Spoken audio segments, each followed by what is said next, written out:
Deus tem um propósito para a tua vida, mas quem estraga tudo é você. Pensa nisso. É um pouco forte, né? Mas olha o que diz no capítulo 29 do livro de Jeremias, versículo 11. Porque eu sei os planos que tenho para você, declara o Senhor. Os planos para fazê-lo prosperar e não causar danos. Planos de dar a você esperança e um futuro.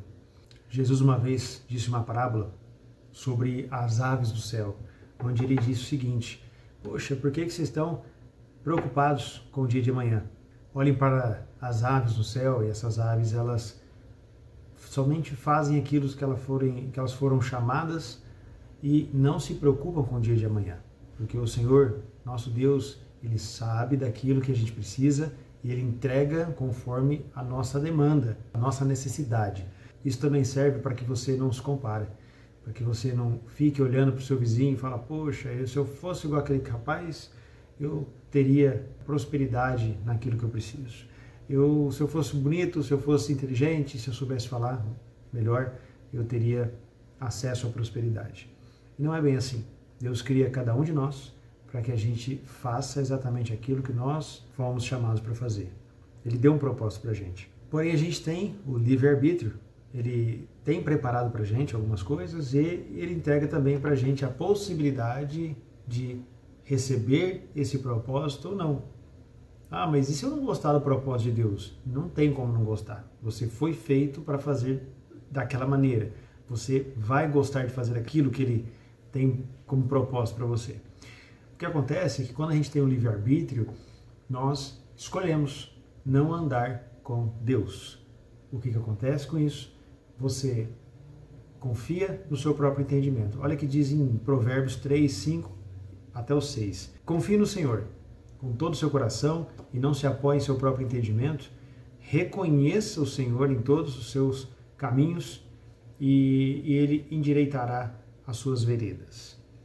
Também, olha agora no 28 e 26. Quem confia em si mesmo é insensato, mas quem anda segundo a sua sabedoria não corre perigo. As pessoas, elas têm um chamado, elas querem cuidar do seu próprio entendimento, querem decidir suas próprias coisas, né? Eu vou criar as minhas regras. E o que ela faz? Se afasta de Deus. Por que ela se afasta de Deus? É simples assim.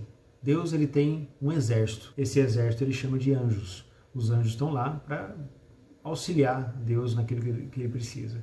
E o Satanás tem os demônios. Então, quando você tem um relacionamento com alguém, imagina você agora que tem um amigo e esse amigo, ele não faz a manutenção da sua amizade, ele faz as coisas de qualquer jeito, ele fala mal de você, ou quando você faz um acordo com aquele amigo, ele vai lá e descumpre, ele te envergonha nos lugares.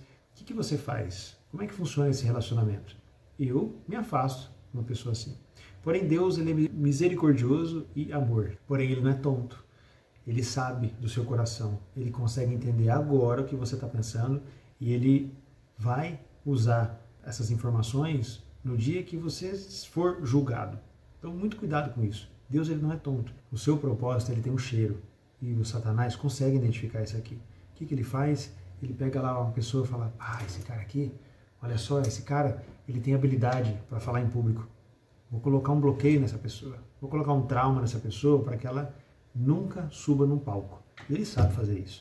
Você tem habilidade para fazer qualquer outra coisa, ele vai lá e coloca um bloqueio em você. O que seria esse bloqueio? São traumas. Você está lá na frente da apresentação na escola e em algum momento um amiguinho te zoa, cria um bloqueio, você nunca mais vai falar em público. Ele sabe disso e ele usa isso. Por isso que a gente tem um monte de gente com problemas hoje emocionais. Hoje o Augusto Cury fala sobre isso, né? Que a geração dos bloqueados emocionalmente é a nossa. Você percebeu que em um item você tem um ego mais forte? Vai em cima disso aqui, trata esse ego. Você percebeu que você tem facilidade para mentir ou qualquer outro tipo de coisas que te fazem mal?